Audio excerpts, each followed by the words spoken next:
Se nós aprendemos a fazer bem isto, o que eu vou dizer aqui muda a nossa vida.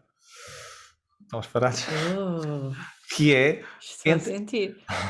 é assim, as emoções nós temos que entender o seguinte, as emoções têm um propósito. Se nós aprendermos não só a dar o nome, mas o seu significado e entendermos que a sua função, que tem uma função que está-nos lá para ajudar, isto muda tudo. Isso é uma bela, isso é uma bela, isso é uma bela questão. Isso é uma bela questão. Olá, bem-vindos a mais um episódio do podcast Bela Questão. O meu nome é Amália Carvalho. O podcast Bela Questão fala sobre inteligência emocional, desenvolvimento pessoal, traz sempre uma bela questão e traz sempre belos convidados. Hoje temos connosco, possivelmente, o meu convidado de referência, que já cá esteve. É, portanto, repetido. E vou-te dar algumas dicas a ver se tu adivinhas quem será. Começo já por te dizer qual é que foi o episódio. Foi o número 45, o 45º episódio, que pergunta: o que é a inteligência emocional? Foi uma das conversas mais fascinantes que tive até hoje e agora chegou a altura de desvendar. Isto se estiveres a ver no YouTube não vai fazer sentido porque já estás a ver quem é. Estamos a falar nada mais nada menos do que Paulo Moreira. É atualmente uma das grandes referências, se não a grande referência no nosso país nesta área da inteligência emocional. É o autor do livro Inteligência Emocional, uma abordagem prática. Acabou de lançar o seu segundo livro, Gerir Emoções, um guia prático. É licenciado em Psicologia pela Universidade de Lisboa. Encontra-se certificado em 3 grandes correntes mundiais de inteligência emocional e é o fundador da marca Treino Inteligência Emocional, CEO da EQ Training, não sei se pronunciei bem, é empresa líder na formação em inteligência emocional em Portugal. É, acima de tudo, para mim, uma referência na forma como nos traz o tópico, como nos ensina sobre as nossas emoções de forma factual e, ao mesmo tempo, fascinante, torna o tema leve, acessível às pessoas e é mesmo uma grande honra poder ter-te aqui, Paulo, novamente prestar este serviço, que para mim é quase serviço público, a quem segue o podcast Bela Questão. Muito, muito bem-vindo ao podcast Bela Questão, novamente, Paulo. Muito obrigado, fiquei sem palavras com essa excelente apresentação e obrigado de coração. Olha, diz-me lá, este é o episódio de quem? Que número? Este vai ser o 80. Então chamaste-me ao Ai, 80º. 80º. Então chamaste-me ao fim de 35 episódios. Eu sou assim, indescritível. Indescritível. Paulo, então, desta vez, na realidade, eu até me debati um pouco como é que iria ser este episódio, porque, e eu acho que faz sentido mencionar isto, infelizmente, pelos piores motivos, aconteceu um fator externo que está literalmente a mexer com as emoções de todas as pessoas, em particular na Europa, em Portugal, que infelizmente foi o início da guerra na Ucrânia, com a invasão da Rússia. E eu debati-me muito de que forma é que como é que eu poderia aproveitar esta oportunidade de estar a falar contigo. Nós falámos um pouco sobre isso e a nossa prioridade será sempre falar um pouco sobre gerir emoções de forma a que sejam sempre transversais em qualquer situação da vida. Poderemos então fazer aqui um ou outro comentário em relação a este caso em particular, até porque este episódio vai ser lançado e isto vai estar ainda a mexer muito com as nossas emoções, mas a ideia deste episódio será para falar sobre esta gestão das emoções e tentarmos neste curto espaço de tempo aprender alguma coisa contigo, porque depois quando se quiser explorar é mesmo ler o livro. Começava então por deixar este tema mais para o final, este tema mais pesado, e eu gostava de perguntar primeiro porque é que decidiste criar este segundo livro. Tenho curiosidade do que é que te motivou e o que é que o distingue do primeiro, que é Inteligência Emocional, uma abordagem prática. É uma excelente questão e é tão pertinente que eu coloquei logo na primeira página do livro a indicar isso mesmo, que é mesmo porque escrevi agora este segundo livro e porque é este tópico. Então, inteligência emocional, eu escrevi inicialmente, que é a área onde eu trabalho, e segui a linha Daniel Goleman, a primeira linha, que ele depois construiu outro modelo, que é o ESCI, que são 4 competências. Ele ao início tinha 5 competências. Escreveu naquele livro, ele não validou, digamos, estas competências, e eu, em respeito a esse primeiro livro, escrevi o Inteligência Emocional. Depois, o que é que acontece no meu trabalho, na consultoria que eu faço, nas pessoas que vêm falar comigo nas redes sociais? O tópico que aparece mais, que as pessoas mais perguntam é: como é que eu consigo gerir as minhas emoções? Com aquele meu chefe que está sempre a gritar comigo, ou naquele ambiente tóxico, ou com o meu filho adolescente, ou com o meu parceiro ou parceira, ou com aquele familiar que diz aquelas coisas que não deveria dizer, ou quando eu estou frustrado, ou quando eu estou desmotivado. Emoções, emoções, emoções, como é que eu consigo gerir? E ao mesmo tempo, é o tópico que mais me fascina, a regulação emocional, que eu acho que é o mais importante. Logicamente, para isso nós temos de ter a consciência, que é a primeira categoria. Mas a regulação para mim é mais fascinante. Então, ponto 1 é o que as pessoas mais pediam. Ponto 2 é a competência que eu mais gosto de todas as competências. Gosto das outras, mas esta é a que eu mais gosto. E ponto 3, estávamos na altura quando eu escrevi numa pandemia. E estamos, mais coisa menos coisa, está um pouco estranho. Mas não era aquele contexto tão dramático. Então comecei a escrever o livro durante a pandemia, e foi por isso, são os 3 grandes motivos que me fizeram escrever este livro sobre gerir emoções. É uma coisa que eu comprei-o literalmente hoje, porque ele foi lançado mesmo recentemente. Já estive a esfolhear, naturalmente que ainda não conseguia ler todo, nem pouco mais ou menos, mas uma das coisas que eu já posso dizer que porque gostei e porque me cativou foi realmente esta forma que tens de apresentar o livro cá. E achei muito interessante porque é muito fácil de nós nos identificarmos com algumas destas circunstâncias que tu destacaste no final, logo aqui na contracapa, como por exemplo, já alguma vez estiveste tão irritado ou irritada que disseste coisas de que depois te arrependeste? Sim, já alguma vez te sentiste tão ansioso, ansiosa e paralisaste ou te esqueceste do que ias dizer? E eu de repente dei por mim a dizer sim, sim, sim. E é verdade que estas emoções e estas situações muito específicas de um dia a dia que colocaste aqui, claramente elas são transversais, independentemente das pessoas terem mais ou menos inteligência emocional ou terem. São situações que normalmente acontecem, coisas inesperadas para as quais não estamos preparados. E por isso tu remataste aqui de uma forma, não é, que eu achei brilhante. Se respondeste sim a uma ou mais destas questões, então este livro é para ti. E só por isso, só por esta componente prática, para mim já vale a pena. Uma das coisas que eu mais defendo e que eu também acho que agora sim começa-se a falar mais é esta capacidade, nós falamos das nossas emoções, de nós darmos nomes às nossas emoções para depois então a partir daí as conseguirmos trabalhar, e é isso também que me fascina-me muito e fascina-me sobretudo essa parte de regular as emoções nas situações do dia-a-dia, em particular as mais difíceis. Houve uma vez que eu li a algum sítio ou ouvi que quando nós nos começamos, e até acho que foi num dos teus livros, no anterior, que quando chegamos à fase adulta começamos a ter mais situações negativas que, portanto, vão explorar aqui um bocadinho, vão explorar as nossas emoções. Infelizmente, quanto mais vivemos, maior a probabilidade, não é, de termos acontecimentos tão positivos como negativos. E eu acho que era interessante, apesar de nós no episódio 45º já termos falado do que é inteligência emocional e também já falámos um pouco dessas competências, mas que começasses por dizer o que é que tu entendes por regulação emocional, que é para depois avançarmos um pouco nesse tema. Gosto, faz todo o sentido. Por vezes falamos de coisas e automaticamente assumimos que outras pessoas sabem o que estamos a falar, e esse é um dos princípios que as coisas por vezes não correm tão bem. Parece que todos sabemos o que estamos a falar, mas afinal não sabemos bem. Posto isso, regulação emocional é nós experienciamos uma emoção, um evento, um estímulo, não é? E essa emoção eu posso decidir regular. Já agora, a regulação faz-se, eu falo isso no meu livro, de forma consciente ou não consciente. E nós temos vários motivos. Existem 5 grandes motivos pelos quais nós decidimos ou automaticamente regulamos as nossas emoções. O que é regular? Eu tenho uma emoção e eu decido baixar a intensidade dessa emoção, aumentar a intensidade dessa emoção, substituir a emoção, utilizar essa emoção ou fazer com que essa emoção desaparece. O desaparecer aqui, logicamente, é diminuir a intensidade ou mesmo mudá-la. Pronto, está subjacente. Então é pegar na emoção e saber, ok, é útil ou não para este contexto.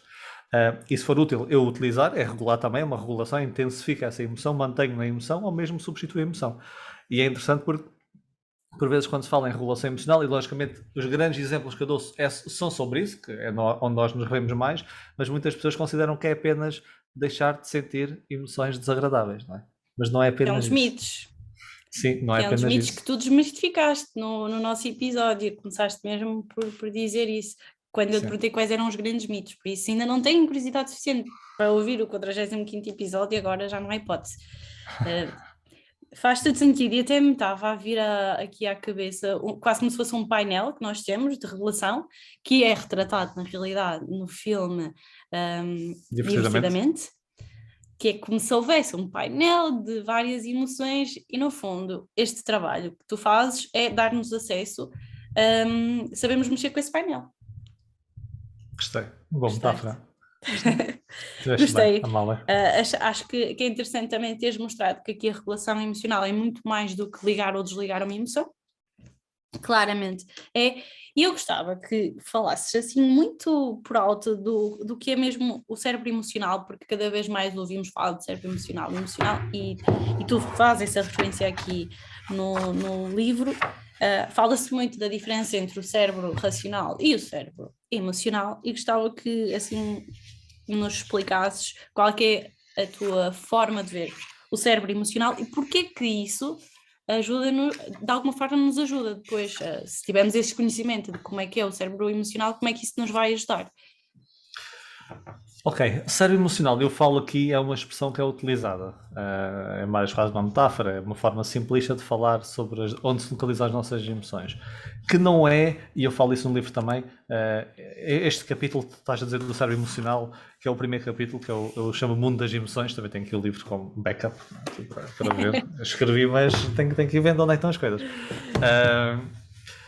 O cérebro emocional é onde se localiza, digamos, o mundo das emoções, mas há várias abordagens, e uma das grandes abordagens que muitas pessoas utilizam, que eu ouço diariamente a falar na psicologia popular, há alguns livros de autoajuda, as pessoas a falar, sei lá, em lives, seja o que for, que é a teoria do cérebro trino. Eu também, aliás, eu exploro no meu livro, de inteligência emocional, e depois até nas edições já à frente, eu corrigi essa parte por causa disso mesmo. E o cérebro trino, que foi desenvolvido por Paul MacLean, na década de 50, mostrava que o nosso cérebro está dividido em 3 unidades funcionais diferentes. E quem nos está a ouvir e pode não estar a reconhecer este nome cérebro trino, nem o autor do Paul MacLean, reconhece certamente quando se fala em cérebro reptiliano. Eu própria já falei imenso sobre isso. Sim, ou seja, o nosso cérebro reptiliano ativa. Atenção, não quer dizer, não está tudo errado nesse sentido, mas o cérebro reptiliano e depois já há uma camada que foi, superior que foi sendo desenvolvida, que era do sistema límbico, que era o cérebro emocional, e depois uma terceira camada do cérebro racional. Não é que esteja completamente fora, não está, ou seja, o sistema límbico ainda é muito falado por várias pessoas, esta parte, digamos, mais primitiva também, mas não é assim tão linear e o nosso cérebro não desenvolveu-se de baixo para cima. E eu até falei de um estudo nesse livro. Há um artigo científico recente em que o autor diz que nós não somos um réptil dentro de uma cebola, ou seja, estas camadas todas. Então, nós não evoluímos com estes, como se fossem estratos geológicos, ou seja, sobrepostos, porque nós temos, e nós podemos ver na ciência, por exemplo, moluscos que têm comportamentos muito complexos e o cérebro deles é, digamos, o mais primitivo possível. Então, não é uma forma linear. O que a evolução tem mostrado e o que o nosso cérebro faz é reaproveitar áreas que eram utilizadas para outras coisas. Por exemplo, a leitura é uma dessas. A leitura é uma evolução recente da sociedade e reaproveitou outras áreas, muito para a parte de reconhecimento de objetos. Há muita investigação sobre isso. Ou seja, a forma como tu reconheces objetos, a leitura aproveita essas áreas. E o que é que faz? Há coisas que tu eras capaz de fazer que deixas de fazer tão bem porque estás agora a aprender a ler. Ou seja, há mais coisas do que isso. Então eu falo sobre, quando eu falo em cérebro emocional, é as abordagens que existem sobre isso. E duas das grandes abordagens que eu também falo aí, por exemplo, ou uma delas que é muito premente, é a abordagem localizacionista. Ou seja, que defende que certas regiões do cérebro, que essa está mais aproximada à realidade, são responsáveis por gerar certas emoções. Então, mais uma vez, em resumo, cérebro emocional é uma forma simplista de nós falarmos sobre as emoções, sobre a nossa parte mais emocional. O que nós temos, e o que os autores defendem, mais do que estão aqui as emoções, é que há certas regiões do cérebro que são responsáveis por processar certo tipo de informação. Então é mais um processamento, digamos, emocional. Por exemplo, muitos de vocês, e tu já ouviste certamente, falar do sistema 1 e do sistema 2 do Daniel Kahneman, por exemplo. Então, Devia ter ouvido, mas Ok, olha, então assim de repente. sistema 1 é uma forma onde nós processamos a informação de forma mais heurística, superficial, mais emocional, e o sistema 2 é um sistema mais deliberativo e mais racional.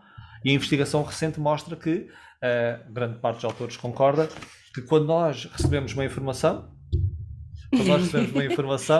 há um primeiro processamento mais rápido, mais intuitivo, e um segundo, que pode ou não haver, mais deliberado e mais racional. E é por isso que muitas vezes fala-se em cérebro emocional, que é este sistema 1, e cérebro racional. Então, não é tanto no cérebro, mas a forma como nós processamos a informação, vamos dizer assim. Para resumir. Faz todo sentido. Há pouco eu li um livro, não sei se já leste o Homo Sapiens do Yuval Noah Harari. Ainda não, mas já ouvi falar muito bem desse livro. É realmente fascinante e infelizmente eu, quer dizer, por um lado digo infelizmente eu sou fã de audiolivros e estava a ouvir, portanto eu só retive assim alguma informação e ele é muito denso.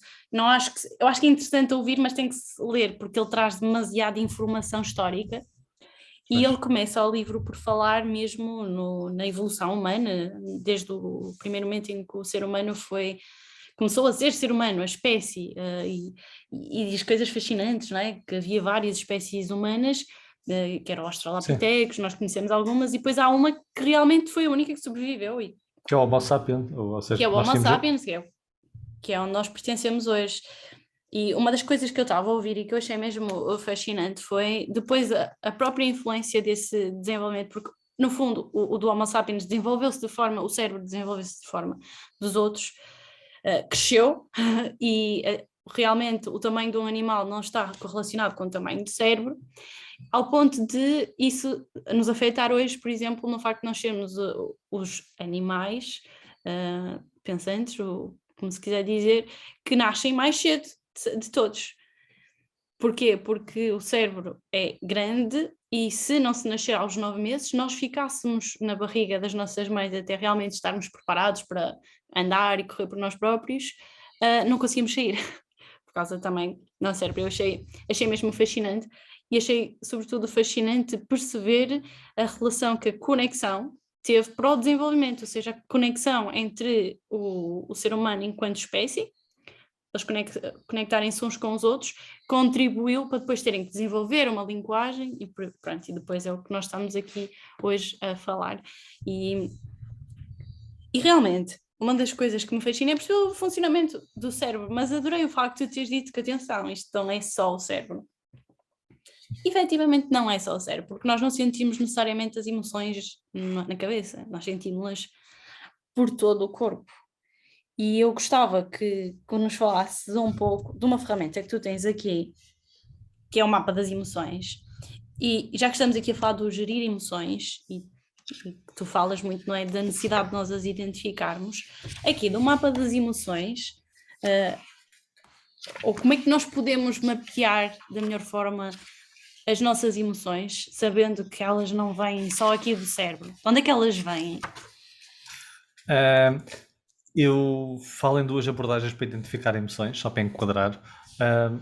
E ou seja, porque o primeiro passo para nós gerirmos emoções, já agora na estrutura que estás a ler, é identificar emoções. Não é? Nós não conseguimos controlar aquilo que não compreendemos. Ninguém gera ansiedade se não sabe que está ansioso. Ninguém gera irritação se não sabe que está irritado. É o mesmo, uma das coisas também muitas pessoas perguntam, e é normal, que é, e mesmo ontem mandaram uma mensagem a perguntar isso, como é que eu consigo mostrar a alguém que está errado?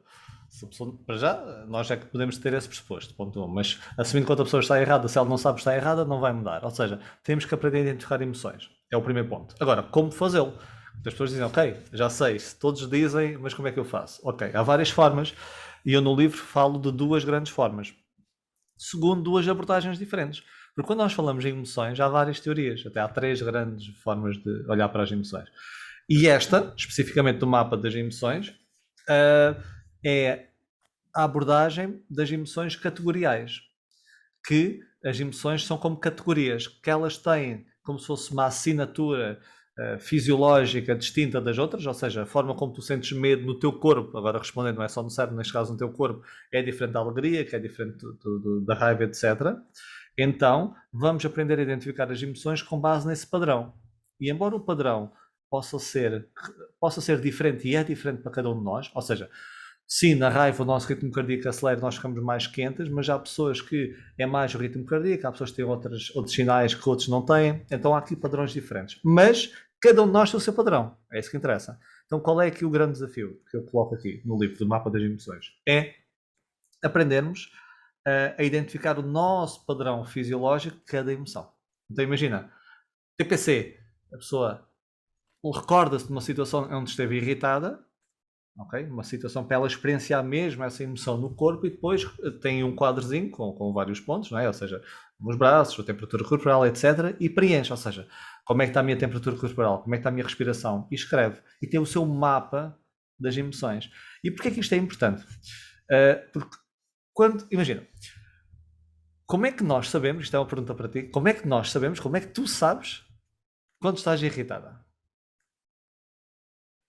Pois nem é muito racional, é mais o sentir os sintomas que se vão repetindo ao longo da vida e eu já começo a perceber onde é que aquilo vai dar. Não sei se isto é uma resposta que faz sentido. Sim, olha, mas vou fazer como uma eu segunda... convivo comigo todas as vezes, vou identificando aqui padrões. A segunda questão. É mais fácil, e pensa de forma geral, não pensa em ti e Amália, é mais fácil ou difícil as pessoas identificarem as suas próprias emoções ou identificar as emoções nas outras pessoas? O que é mais fácil? Nas outras lá está. Parece que nós perdemos um bocado a clarividência quando se trata de nós. É sempre mais fácil resolver os problemas dos outros e as emoções dos outros. Mas o que é mais fácil identificar? Neste caso, identificar as emoções de outras pessoas. Porquê é que é mais fácil? Porque estamos como observadores. Tu vês, ou seja, o lobo occipital, que é onde tem a nossa visão, que é atrás aqui na nuca, ocupa grande parte do nosso cérebro. E nós dependemos muito, as pessoas conseguem ver, logicamente, da visão. E tu vês a pessoa está a gritar, tu vês a pessoa irritada, contraída, e nós não nos vemos a nós próprios. Só se darmos sempre ali, há pessoas cada vez mais, não é, com as selfies e tal, mas pronto. Nós não nos vemos tanto, não temos este feedback imediato. Então, andamos num mundo mais subjetivo. Então é muito difícil muitas vezes a pessoa saber se está ansiosa ou irritada porque é subjetivo, é uma experiência, uma sensação subjetiva. Por isso, nós devemos tentar quantificar. E se tu conseguires identificar que, ok, quando eu estou irritado, eu fico, por exemplo, as minhas fontes aqui, a minha cabeça começa-me a doer, eu começo a transpirar da palma das mãos, por exemplo, o meu ritmo cardíaco acelera. Se tu consegues ter um indicador objetivo, tu consegues aprender a reconhecer melhor e mais rapidamente as tuas emoções. Sim, eu posso dizer que o que tu estás a acabar de dizer, para mim é mesmo fundamental. Eu também, como vou lendo sobre a área, também vou explorando um bocadinho e tendo algum conhecimento dentro da minha curiosidade.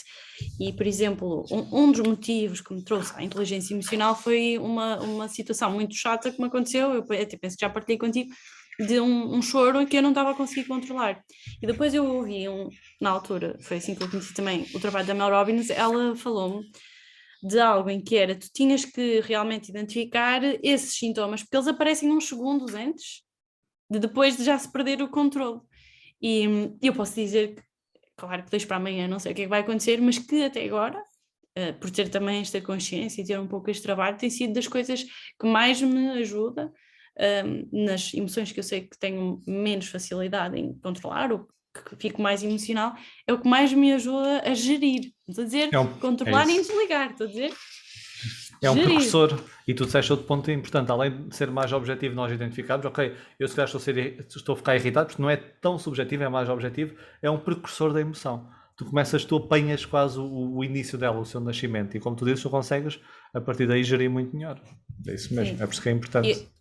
E a questão da nomeação, de dizer mesmo, de saber, ok, o que se está a passar neste momento é ansiedade, é medo. O dar o nome às coisas, que foi também algo que neste caso até foi a Brené Brown que salientou mesmo isto num dos seus livros, até nós darmos um nome às emoções, nós temos pouca capacidade de a gerir, porque, quer dizer, pode ser tanta coisa, nós temos um rol de emoções, um cardápio tão grande, é só escolher, que enquanto nós não conseguirmos identificar, fica mesmo difícil de gerir. E uma das coisas que eu também queria explorar contigo é, eu até agora tenho-me refugiado, salvo seja um bocado na simplicidade das 5 emoções básicas, porque acaba por ser mais fácil de falar em 5 do que falar em dezenas ou centenas. Ainda está atual esta abordagem das 5 emoções básicas? quais é que seriam as emoções, para além destas 5 básicas, que faria sentido falar ou que complementam? Porque eu acho que é um bocado, eu sinto que é um bocado redutor daquilo, tendo em conta, não é, que o ser humano sente tanta coisa a falar só em 5, mas ainda não consegui dar o salto de como é que eu posso trazer mais emoções, conhecer mais emoções, sem ficar debaixo d'água, sem sentir, ok, pronto, agora já fui, agora é que eu nunca mais vou perceber nada disto. Olha, eu tenho uma resposta que vai complicar, que é, ponto 1, não há e continua a não haver acordo quantas emoções básicas existem, porque a partir do momento que tu defines de forma diferente o que é uma emoção básica, dás uma definição diferente, logo tens resultados diferentes naquilo que analisas. Se calhar Ponto faz 2, sentido dizer quais são, só porque, por acaso de haver pessoas que não tenham, das estejam 5, familiarizadas, sim. ok, podem pensar no acrónimo MARTA, que eu costumo dizer que é Ai, mais fácil. gosto! Marta é medo, alegria, raiva, tristeza e aversão ou nojo. Diz a versão que é mais social. Então é a Marta. As 5. As 5 porquê? As 5 emoções básicas foi o Paul Ekman que fez uma sondagem a vários investigadores na área das emoções para tentar arranjar um consenso. E o padrão que mais identificou, que mais autores concordavam, eram estas 5. Mais concordavam. Agora, há quem defenda, eu ponho isso no livro, por exemplo, a Rachel Jack, 4 emoções básicas: medo, raiva, alegria e tristeza. Paul Ekman falava em 7. Ele falou 5 nesta investigação, mas ele estudou 7 e 6. Ou seja, ele depois retirou uma, que era o desprezo, que era a 7ª emoção. Robert Plutchik fala em 8 emoções básicas. Ou seja, não é Então, mesmo consensual. não é? Estas 5, quando se fala em 5, e até apareceu no filme divertidamente, né, na animação, porque é onde há mais consenso, segundo este, digamos, inquérito que Paul Ekman fez, enviou a vários investigadores na área das emoções, e eles responderam da sua investigação, ele compilou tudo, ele e a sua filha, a Eve Ekman, e conseguiu ver que existiam 5 grandes emoções básicas. Agora, não são as 5 que existem, era o acordo que havia geral. Elas funcionam um bocado como as cores primárias, não é? Depois misturadas umas com as outras dão outras cores. Neste O caso Robert dão Plutchik outros. faz isso muito, é isso, ou seja, há quem defenda que as secundárias são da combinação das primárias, é isso mesmo. Faz todo sentido. Eu, por isso, aproveitava para explorar aqui algumas que eu acredito que neste momento também sejam aquelas que acabam por fazer com que as pessoas tenham interesse nesta temática, porque o estar feliz e o estar bem, ou estar satisfeito, tudo certo, o problema são aquelas que nos causam angústia ou que nos causam algum desconforto. Da tua experiência, se tivesse então que chamar aqui ao palco mais 5 emoções, sem ser estas primárias, que podem ser secundárias ou outras, quais é que tu dirias que são assim, não sei se 5 é demais, se que é demais também pode ser menos, mas quais é que seriam aquelas 5 que tu vês como padrão que são aquelas que as pessoas mais procuram gerir? Aquelas 5 mais procuram gerir. Para além das primárias, para além das que já referiste. É assim, sem ser essas, são muitas emoções sociais, porque a grande dificuldade muitas vezes de gerir as nossas emoções não são com estímulos que aparecem isolados. São estímulos sociais, interação com outras pessoas, porque tu, além de teres o estímulo da outra pessoa, seja o que é a pessoa disse, tens a fonte, digamos, dessa mensagem, tens toda essa interação, tens o histórico que tens com essa pessoa. Por exemplo, se calhar pensa numa pessoa que tu não gostes ou tiveste problemas no passado, e basta essa pessoa dizer uma certa palavra que tu te irritas. Se outra pessoa disser essa mesma palavra, não te irritas. Então nem sequer é o mesmo estímulo, é o tudo o que está por trás. Então as emoções sociais têm um peso maior na forma como gerimos. Opa, tens várias, as pessoas têm muita dificuldade em tentar lidar e querem mais com a culpa, com o arrependimento, com o remorso, com a desilusão. Vamos pegar também, não é a emoção básica e não é tão social, mas a frustração. Então temos aqui algumas, que seja arrependimento, a culpa, remorso, desilusão e frustração. Se calhar são assim as mais... E ainda tens a vergonha. Olha, ótimo, vergonha. Podemos pôr também vergonha nessa. Mas se calhar, não, frustração sim, mas a vergonha, tens mais uma em cima, excelente. Ou seja, são as emoções, também mais uma vez social, que as pessoas mais sentem dificuldade em gerir no seu dia-a-dia. E então, eu sei que isto é um episódio, não é um livro, e que tu não és um... Como geri-las, é isso? Sim, não és, quer dizer, acabaste de dizer há pouco que o importante é cada pessoa fazer aqui a sua radiografia das emoções e perceber o que é que realmente sente, porque somos diferentes de uns para os outros. Mas o que é que tu sugeres a pessoas que realmente tenham este interesse de conseguir gerir melhor essas suas emoções, fazerem, para além de lerem o teu livro, Gerir Emoções? É só isso. Olha, tu tinhas dito que era importante e é identificar, dar nome às coisas, né? Se não parecia quase o Harry Potter, né? Aquele que não se pode dizer o nome, que era o Voldemort, né? Se não parecia que Não digas. temos de saber dar o nome. E a investigação também mostra que quando nós nomeamos as emoções, a própria emoção já diminui de intensidade. Tu vês mais a ativação nas áreas cerebrais mais associadas, não é? Ao pensamento racional, ao córtex pré-frontal, então parece que diminui um pouco, digamos, esta atividade no tal sistema límbico que ainda é falado. Então, dar nome é importante, ou seja, eu estou a sentir vergonha, eu estou irritado, eu sinto-me culpado, é importante. Segundo, isto é, se nós aprendemos a fazer bem isto, o que eu vou dizer aqui muda a nossa vida. Estamos parados? Que é, Isto faz sentido. é assim, as emoções, nós temos que entender o seguinte, as emoções têm um propósito. Já agora, há 3 grandes abordagens, para não ser aqui muito secante, mas só para entenderem, das visões das emoções, no sentido de, há quem defenda, e é a linha antiga, que as emoções servem apenas para atrapalhar. Não é aquela linha do Descartes, ou seja, nós devemos ter apenas a razão, as emoções interferem apenas com a sociedade, connosco, então nós devemos anular, digamos, as emoções. Uma segunda linha que apareceu depois era, e recente, as emoções serviram o seu propósito antigamente. Não é? Ou seja, vem um leão, um predador, nós fugimos, etc. Então, naquele propósito mais primitivo, serviu o propósito agora nas interações sociais, que é muito recente em termos da nossa idade enquanto Homo sapiens, enquanto ser humano, é muito recente, ou seja, as emoções não se adaptaram, tu ouves também muito isso, não? Ou seja, elas reagem, digamos, o medo que tu tens de falar em público, quase o medo de um predador. Então, não estão adaptadas à atualidade. A terceira linha, que é a linha que eu defendo e que atualmente mais defendo, elas estão sim adaptadas aos contextos sociais. Nós temos que aprender, digamos, o que é que elas nos estão a dizer. Okay? Posto isso, se nós aprendermos não só dar o nome, mas o seu significado e entendermos que a sua função, que tem uma função que está-nos lá para ajudar, isto muda tudo. E entender qual é o impacto que estas emoções têm em nós, até para nós conseguirmos verbalizar emoções diferentes. Eu vou dar um exemplo, porque por vezes nós podemos estar a confundir emoções. Eu vou dar um exemplo que costumo dizer muitas vezes, quem acompanha o meu trabalho já deve ter ouvido eu dizer isto, que é, vamos pegar em 2 emoções, que é o arrependimento e a desilusão. Há pessoas que confundem. Por exemplo, estou desiludida com o que aconteceu, ou arrependo-me, não é? Desiludida com o que fiz, desiludida ou arrependo-me do que fiz. São 2 emoções diferentes que levam a tendências comportamentais diferentes. Okay. O arrependimento, okay? Já agora, há pessoas que dizem assim, não te deves arrepender, porque o que tu fizeste é quem és hoje, e tu tentas anular o arrependimento. Completamente errado. O arrependimento diz o seguinte, tu fizeste a ação A e gostarias de ter feito a ação B.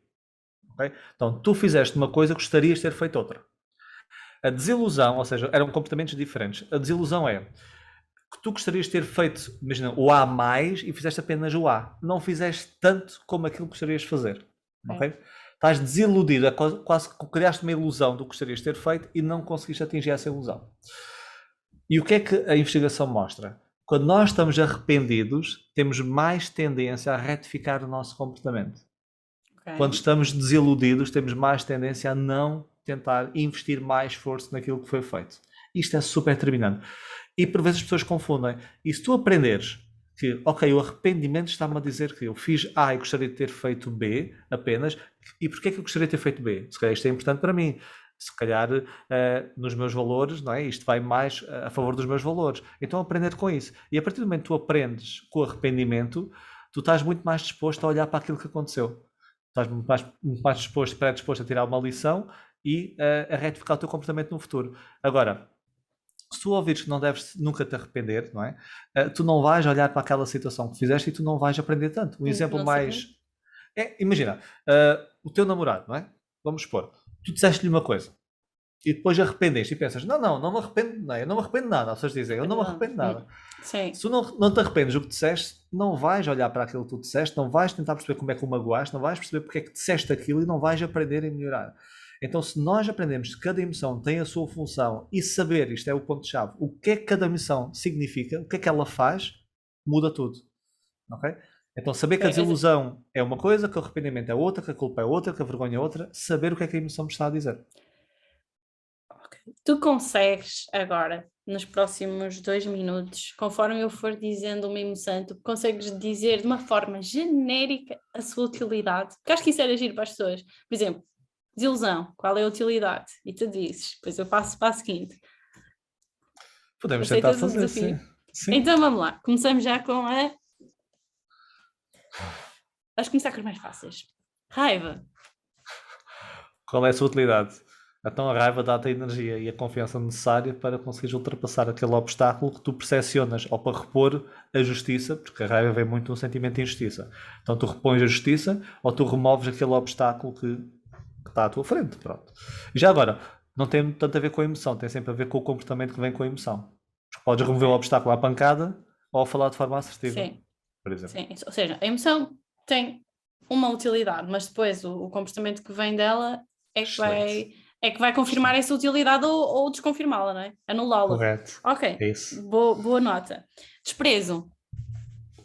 O desprezo mostra-te as tuas qualidades, ok? E o teu sentimento que tu tens sobre o quão melhor tu achas que és em relação a outras coisas. Ou seja, o desprezo é um sentimento de superioridade, só para enquadrar, não é? Então eu sinto-me superior a algo. Já agora, nós não sentimos desprezo para objetos, apenas para pessoas. Isto é importante saber. Se eu não sinto desprezo por um computador, então é uma emoção super social. E é uma emoção que nos diz isso, ou seja, eu sinto que tenho algo mais, avalio-me dessa forma em relação a outra pessoa. E dá para aprender sobre isso, ou seja, dá para valorizar aquilo que tu tens, ou dá para perceber em que ponto é que tu achas que és superior a outra pessoa e porquê. Ok, superior sem tirar aqui sem ser de uma forma negativa. Okay? Das Fantástico. nossas qualidades, sim. E vergonha? Esta é tão. As pessoas devem estar a pensar qual é que é a utilidade da vergonha. Ora, digam lá.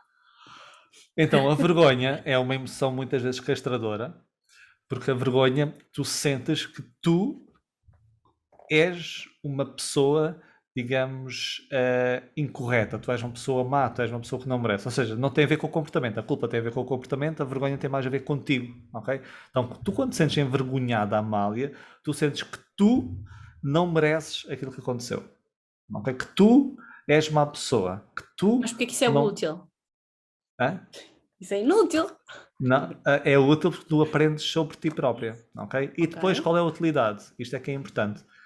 É tu transformares, porque cada emoção tem a sua utilidade, se tu conseguires adaptar essa emoção. É como o arrependimento e a desilusão, ok? É bom tu pegares a desilusão e passar para o arrependimento, muitas vezes. Então vergonha é muito bom tu transformares em culpa. E tu transformas a vergonha em culpa passando de ti, Amália, para o teu comportamento. Ok? Então, a vergonha dá-te sempre uma lição que é, imagina que tu discutes com o teu namorado e tu dizes assim, e ele estava cansado e tu disseste uma coisa mesmo feia, tu, epá, eu sou mesmo uma pessoa horrível. E tu aprendes a refletir sobre ti. Porquê que tu achas que tu és uma pessoa horrível? Volta Ponto à 1. reflexão. Okay? É isso mesmo. Aprendes sobre ti. Porquê que tu achas isso? Que consideras? E depois dessa reflexão, ok, deixa-me passar para a culpa. E pensar no comportamento. Qual foi o comportamento que eu fiz? Não tive tão bem. Foi este comportamento. Porque tu, quando passas para a culpa, vais corrigir o teu comportamento. Quando passas para a vergonha, tu queres evitar aquilo que tu fizeste. Okay? Afinal, é útil. E esta aqui, que para mim é das mais importantes e sobretudo neste momento, aflição e angústia. Podemos meter aqui nesta linha a ansiedade? Aflição, angústia, ansiedade, há distinção? É assim, a tua ansiedade é uma emoção mais, digamos, generalista, que é um medo antecipatório de algo, não é? Tu anseias aquilo que vai acontecer, está-te a preparar. O medo, desculpa, é mais preparatório, a ansiedade é mais antecipatório, não é? E depois a aflição vem muitas vezes no resultado que tu achas que vai acontecer, ok? A angústia está mais ligada à tristeza. Okay. Tu estás angustiado com o que aconteceu, ou seja, é uma tristeza... Acho que as pessoas vão ter que voltar atrás nesta parte, gente. Disseste tanta coisa em tão pouco tempo, mas fez sentido. Estás mais angustiado com o que aconteceu, ou seja, é uma tristeza que tu estás a sentir essa tristeza pela perda que estás a ter. Imagina, estás triste por uma coisa que aconteceu, estás angustiado. Olha, as emoções, tu tens várias famílias. É quase ao filhinho, depois ao pai, depois ao avô, ou seja, é como a frustração é mais pequena, depois já a raiva, depois já a fúria, depois já o ódio, é um pouco por aí. Há a tristeza, tens uma angústia, então elas estão muito a orbitar à volta da tristeza. Então, tu muitas vezes podes olhar, e a resposta já tinhas dito as emoções básicas, tu podes olhar para as famílias dessas emoções mais secundárias e tentar olhar para a mãe dessas emoções. E a mãe dessas emoções, elas orbitam muito, mais uma vez, à volta da tristeza.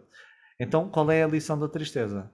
E a tristeza mostra que tu valorizas algo. Ou seja, tu não ficas triste por alguma coisa que tu perdeste, alguém que perdeste, ou isso que tu não gostes e não valorizes. Então a tristeza mostra que tu valorizas algo. Então o que é que tu valorizas? Vou dar um exemplo, só aqui um parênteses importante que é.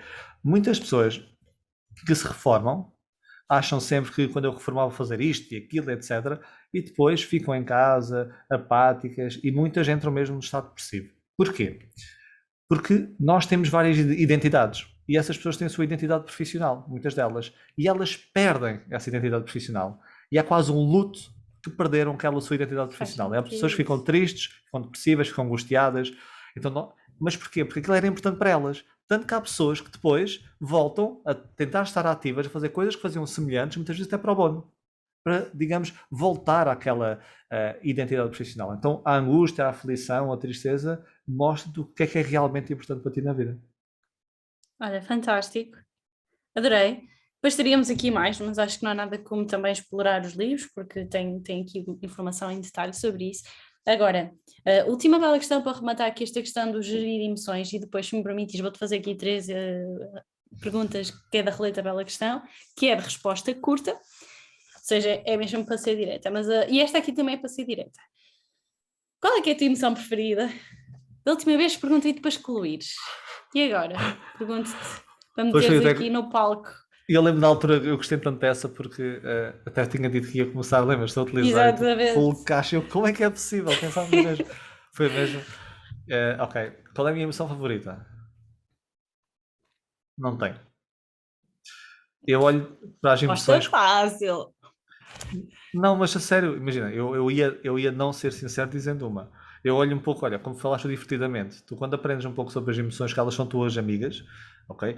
Podes é não compreendê-las, é o mesmo que tens aquele teu amigo que diz coisas que tu achas que não está tão bem, depois tu realmente compreendes, está ali para ajudar, muda tudo. É um pouco isso, ou seja, eu não consigo dizer que é alegria, que é tristeza, que é raiva, todas elas são mesmo importantes, por isso eu não consigo dizer. Próximo. Fugiste à questão, mas com elegância. Com elegância. Agora, se quiseres que eu seja mentiroso, eu digo uma. Não, senhor. Agora, então, vamos fazer aqui 3 perguntas da nossa roleta de belas questões, que é já o nosso ritual, a ideia é resposta rápida. E aqui é um bocado interessante, eu acho super interessante porque dá-nos a conhecer-te, a ti, Paulo Moreira. Se houver alguma pergunta que tu achas que não está tão adequada, é só dizer. Então, um número de 35 a 100. 31. 35? De 35 a 100. Eu disse antes, estava com privação de sono, atenção. Há coisas que eu vou dizer aqui, não liguem, não, vejam o próximo episódio. Que vem, que não, eu nem o 81º. Sou uma desnaturada, não referi a um facto que eu acho que te vai tornar ainda mais inteligente emocionalmente, ainda mais, que é o facto de agora estás no patamar de pai, recém-pai. Com um mês feitos hoje. Muitos parabéns, um recém-nascido pai. Obrigado, por isso a minha capacidade intelectual está diminuída. Ok, a resposta 37. Se tu com a tua capacidade intelectual diminuída falas assim, eu nem quero imaginar. Agora já não vai dar para... Então qual é que é o número? 37. 37, bora lá. Bora lá. O que é que mais... Esta eu já te fiz. A o sério? que é que mais te orgulha em ti? Podes escolher outro número, porque estas podem ouvir 41. no episódio. 41. O que é que tu não estás disposto a sentir? O que é que eu não estou disposto a sentir? Algo que eu não consigo controlar durante muito tempo. Ai, gosto desse controle. Muito bem. Isto é a resposta curta, portanto... Muito tempo. Isto é a resposta curta, não é para aprofundar. Gostei. Já agora eu estou a fazer estas perguntas da escova da mente, para quem tiver curiosidade. Mais um número. 100. 100. Quais são as músicas que gostas de ouvir quando estás feliz? Olha, eu sou uma pessoa sem interesse, não tenho coisas favoritas, não tenho a música favorita, mas músicas que estão adequadas a esse estado emocional, seja músicas mais ritmadas, mais alegres, mais, sei lá, Pharrell Williams, não percebo, Because I'm Happy, coisas assim. Músicas ritmadas, pronto. Gosto... Eu pensei que ia acesso à tua playlist privada. Não tenho. da ativação de energias boas e emoções boas, pronto. Sim, senhor, música alegre e ritmada, sim, senhor. Já diz Daniel Goleman que é uma boa opção, que normalmente as pessoas com depressão tendem a ouvir músicas melancólicas e isso só acentua. Mas sabes porquê, não sim, sabes? senhor. Sabes? Agora, se me perguntar assim de repente, que eu até tenho receio de dizer em voz alta, porque estou aqui a enfrentar a pessoa que mais sabe sobre isso, mas passo-te a bola. Porquê? Assim rápido, sem explorar. Tu queres sempre ver e ouvir e sentir aquilo que é congruente com o teu estado emocional. Então vais recorrer a essas músicas e depois reforça o teu estado, não é? É porque tu queres ficar mais Tudo isolada. reforça. É isso, é normal. Faz todo sentido. Então, Boa. mais um Próximo. número. Último. Tenho 2 nomes na minha cabeça. Vou para o 77. 77. O que é que tu mais gostas? Eu tenho a ideia que eu já te fiz estas perguntas. Olha, olha que fácil. coincidência Se calhar seria. digo os mesmos números. Ok, 89. Será que estás a dizer os mesmos números? Mas pronto, calhar. olha, se for, depois vamos ver Então, 89. se mantém. 89. Não, mas não sei se já fiz ou não, nem te disse qual era a pergunta. Mas outro. A pergunta era, o que é que tu mais gostas que as outras pessoas reconheçam em ti? Acho que já fizeste. Se não Eu fizeste, acho que já. Se a minha já me memória fizeram. não está enganada. Adoro 89. esta. Adoro esta. Pronto, rematamos em grande. Quais é que são as tuas emoções mais predominantes? Alegria. A gratidão.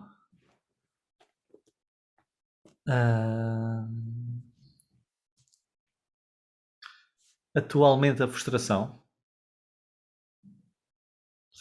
E a alegria. São 3. Não há assim o número, depois não.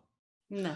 É assim, estou numa fase, este último mês, né, que fui pai, então muita alegria, muita gratidão mesmo, e também por tudo o que está a acontecer na minha vida, pessoalmente, profissionalmente, estou mesmo feliz, não podia pedir mais, e ao mesmo tempo frustração, porque eu até tinha dito antes de começar o episódio, é a altura que eu estou mais esmagado de projetos, e quero estar o máximo presente possível, que é uma das coisas que para mim é indispensável, e a frustração vem quando tu não consegues estar, digamos, a lidar com os obstáculos que vêm também, não é? Então, ou seja, parece que a pessoa quer tudo e não tem o tempo para tudo. Então a frustração também está nesse sentido, ou seja, para atingir as coisas positivas. Não uma frustração, digamos, geral como a minha vida, mas para os objetivos que eu quero dentro daquilo que eu defini. Pronto, são esses 3 mais predominantes. O que vale é que como tu consegues identificá-las, certamente também consegues colocar planos de ação de forma a retificá-las rapidamente. São as 3 que eu acho que estou... É assim, são as 3 que me ficaram mais salientes. Logo deve ser as 3 que eu tenho mais... sim, em termos sociais, agora é que estou mais social outra vez, né? Que tive este mês assim mais resguardado e mais online, então as sociais também não há muito. E são estas. É interessante ver como tu já... Lá está, não é só falar, é realmente depois aplicar. Tem que ser, O né? conhecimento, acho mesmo interessante e um bom exemplo. Então agora, se as pessoas quiserem saber mais sobre o Paulo Moreira, onde é que elas devem ir? Ok, se calhar é mais fácil de concentrar. Eu ia dizer o site, mas não. Eu estou muito agora ao Instagram, por exemplo, o paulo.jmoreira. E depois tem lá a bio, que há quem não sabe o que é o bio, é a página principal, estão lá sempre links e coisas. Estou também no LinkedIn, Paulo Moreira, não sei. E também quem quiser o site, treinointeligenciaemocional.com.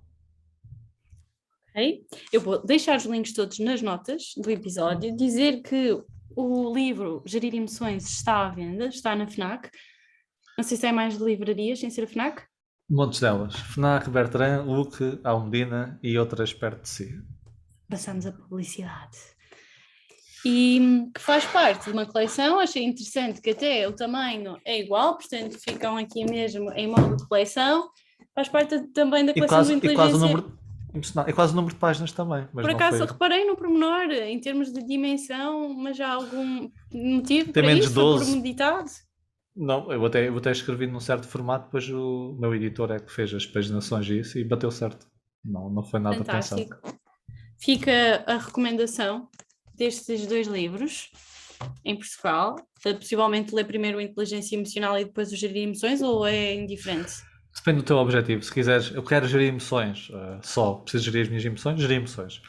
Eu quero entender melhor este conceito que cada vez é mais falado, inteligência emocional, quero ter mais ferramentas de forma mais global e geral, inteligência emocional. Ou seja, um até mais também, ou seja, até o gerir emoções é uma competência mais intrapessoal, embora também existam outras pessoas, eu gerir as minhas emoções. O outro também tem estratégias, como tu sabes, para outras pessoas. Pronto. Então fica aqui a informação de que estes livros, para mim, pelo menos para quem realmente prefere ler em português e tudo neste momento, são os livros a ler. Obrigado. E eu no início disse, e eu não queria de todo prolongar isto, até porque estamos mesmo curtos de tempo, mas eu no início falei que íamos fazer pelo menos uma menção à questão do que se está a passar atualmente. E tu também partilhaste comigo que neste momento, porque isto é mesmo recente, que ainda não é o momento ideal para tu próprio, não é, explorares e aprofundares. Mas, certamente, que as pessoas neste momento têm esta vontade de perguntar, Paulo, o que é que fazemos neste momento com as emoções aqui ao rubro, depois de uma pandemia, agora com esta guerra que acabou de arrebentar na Ucrânia e que mexe muito com o nosso sistema nervoso, que nos está a causar ansiedade. Eu até fiz uma sondagem ontem, a perguntar mesmo como é que as pessoas estavam, e falei mesmo, ansiosos ou tudo controlado, e só foi 95% das pessoas que disseram ansiosos, foi mesmo um sentimento comum. Então, o que é que tu nos poderias dizer, aqui sem entrar em grande aprofundamento da questão, mas o que é que tu nos dirias para fazermos, para mantermos aqui o tino? É assim, tu tens duas grandes formas de lidar com este tipo de situações. Quando digo estas situações, são situações que geram stress, geram ansiedade, e neste caso estamos a falar de uma guerra. E nós vemos pessoas a fazê-lo. Uma das formas é gerir as tuas emoções. Ou seja, e há várias formas de o fazer, até no livro eu falo, ou seja, gerir emoções no sentido que se eu estou ansioso ou com mais medo, ou irritado, ou frustrado, ou indignado com o que está a acontecer, eu posso gerir. E que é uma parte mais emocional. Uma parte mais regulatória, é uma parte mais instrumental. E instrumental, eu, por exemplo, hoje de manhã, penso eu, estava a dar na televisão no Norte, em Vila Nova de Gaia, havia umas pessoas que estavam a fazer, por exemplo, não é aglomerado, ou seja, estavam a convocar várias pessoas para fazer, para recolher dinheiro, fundos, para ajudar as pessoas. Então isto é a chamada instrumental. Então, se nós sentimos aquela necessidade, já agora, isto é o chamado cuidado empático. Ou seja, é aquela necessidade de realmente ajudar, porque nós podemos sentir empatia, mas não querer prestar auxílio. Por exemplo, muitos de nós passam na rua e sentem empatia perante a pessoa que está ali a pedir dinheiro, não é? Ou seja, o sem-abrigo, etc. Mas não tens o cuidado empático, não tens o movimento de chegar lá e ajudar. É a mesma coisa que a guerra. Há pessoas que estão muito indignadas, chocadas, tu vês nas redes sociais como é que é possível, e o Putin isto, e uma guerra na Europa, no século XXI, e as pessoas estão a morrer, e há outras que querem ajudar. E as pessoas sentem-se melhor assim, a parte instrumental. Então o que eu digo é, formas das pessoas têm de continuar a gerir as suas emoções de forma transversal, ok? Ou então esta parte mais instrumental, tentar ajudar naquilo que podem, mais à distância, mais concretamente. Essa é a primeira parte. A segunda parte é que isto são mais para as pessoas que estão a vivenciar o fenómeno da guerra lá, ou seja, as pessoas estão a fugir do seu país, etc. Ou seja, essas pessoas estão a experienciar uma emoção super amplificada. Não é só medo, não é? As pessoas estão aterrorizadas, que é o pai do medo, não é? Estão aterrorizadas mesmo. Tu, quando tens medo, tu percepcionas que algo é ameaçador e depois, com base nessa ameaça, tu próprio sentes que tens recursos para lidar com essa ameaça. Então, quanto mais recursos tu sentes, mais neutralizas o medo, ok? Chega a um ponto, é só algum receio, um pequeno receio.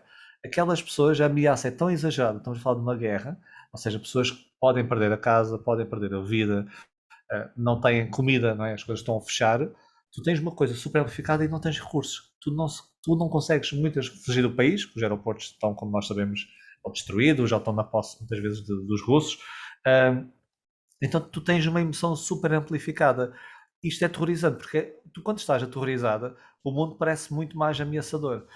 E tu deixas de conseguir ter comportamentos que fujam dos teus movimentos, dos teus instintos primários, nomeadamente é tu fugir. Ou seja, é uma coisa que vai mexer muito com as pessoas e está a mexer com as pessoas, e é algo que nós não conseguimos fazer muito mais do que, e tu vês as pessoas a fazer, do que fugir. Tens montes de refugiados agora a fugir para a Polónia e vão para a Hungria, etc. E tu tens pessoas que estão a alistar-se na guerra. Ou seja, tu tens o fugir ou o lutar amplificado. Ou seja, tu tens pessoas que estão dispostas a recrutarem, ou seja, o presidente da Ucrânia está a pedir para as pessoas recrutarem, a entrar e darem a sua vida pelo seu país, ou pessoas a fugir por completo. Então, basicamente, em resumo, tu na guerra, quem lá está, tu sente a emoção de medo amplificada e a resposta primária de fuga ou luta super amplificada. pessoas estão dispostas a dar a sua vida para a guerra ou a fugir completamente e deixar tudo. Quem está deste lado, nós estamos, felizmente, por enquanto, mais distanciados, logo a nossa emoção não é tão intensa, mas para quem está realmente perturbado muito com isto, todos nós estamos, temos duas grandes formas, mais uma vez. A forma normal de regular as nossas emoções, que há várias formas, no livro também falo, ou então a forma mais instrumental, prestar auxílio mesmo às pessoas. Pronto, fica um bocado redundante, eu sei, mas é... Não, pelo contrário, foi algo que não foi nada assim comum, é até difícil de processar tudo o que tu acabaste de dizer porque é tão útil e ajuda-nos realmente aqui. Tem estratégia, estás-nos a dar aqui algumas estratégias que eu acho que é isso que as pessoas neste momento precisam, porque o que mais acontece agora é o cérebro começar em modo simulador de avião e a testar todos os cenários possíveis e os piores, não é? E como é que Sim. nós também podemos gerir melhor isso de forma não... Olha, uma pessoa que esteja agora aflita, por vezes podem pensar, olha, pesquisar, por exemplo, onde é que estão a fazer pedidos de auxílio, de ajuda, mais uma vez, seja com dinheiro, seja com bens, seja com a parte física da pessoa, o que é que podem fazer? Quando nós prestamos esse auxílio, nós sentimos muito melhor. Por exemplo, houve estudos na pandemia, que aquelas pessoas que menos sofreram com a pandemia são aquelas que mais tiveram-se a voluntariar e a ajudar. Ou seja, nós quando temos esta ajuda mesmo, sentimos melhor, então é uma forma também de nós nos sentirmos melhor enquanto ajudamos ao máximo as outras pessoas. Então é a parte instrumental da regulação emocional. Muito obrigada por esta partilha. Acabamos aqui com uma nota um pouco mais séria, por Sim. isso eu pergunto-te, para quebrar este gelo, alguma novidade que tu queiras partilhar com os ouvintes de Bela Questão? Algo que vais lançar em breve? Algum curso que tu tenhas? Algum evento que tu vais fazer? Olha, o ano passado foi o ano que mais coisas fiz. Até fiz um filho, não é? Por isso não foi só eu, foi a minha mulher. Adorei. Por isso deu para todos. E agora é começar a estabilizar as coisas, mas vamos ter que lançarmos no ano passado a certificação de inteligência emocional aplicada. A primeira cá em Portugal que é aplicada. Aplicada é mesmo saber como medir a inteligência emocional e desenvolver em mim e em terceiros, que é de 27 de abril a 1 de maio. Vamos ter também novos cursos a vir aí, cursos mais pequenos, e também, que nós falámos antes, eu posso mostrar aqui, quem estiver a só ouvir o áudio não vai ver, mas há um jogo de cartas que é a inteligência emocional do jogo, que vai ser lançado brevemente. Já era para ter sido lançado, mas depois entretanto veio o livro e ficou aqui mais em segundo plano, mas é uma forma lúdica, didática, das pessoas com amigos ou em família descobrir, através de estudos interessantes, divertidos e estudos científicos, quem é, afinal, o mais emocionalmente inteligente Eu acho isso fantástico. Sim. Acho mesmo fantástico. Fico mesmo feliz por teres partilhado isso connosco. E estou muito curiosa por esse jogo, porque agora vou querer testar. Será que depois de tudo que eu andei aqui a ler e tudo que eu andei a aprender contigo, será que ele me safar bem? Olha, obrigada, Paula. Quero mesmo agradecer-te. Estiquei-me um bocadinho no tempo e eu sei que nesta fase em particular da tua vida, ainda por cima sendo pai, que foi realmente para ti uma decisão deliberada de dar este tempo a quem te está a ouvir, e por isso eu em nome de quem está a ouvir, ficamos mesmo muito gratos pela tua partida. É mesmo bom aprender contigo. A forma como tu expões as coisas torna este tema fascinante. Muito, muito obrigada. Obrigado pelo convite, mais uma vez, ao fim de 35 episódios da primeira vez. Sou uma desnaturada. Muito obrigada. Quem está a contar? Sim.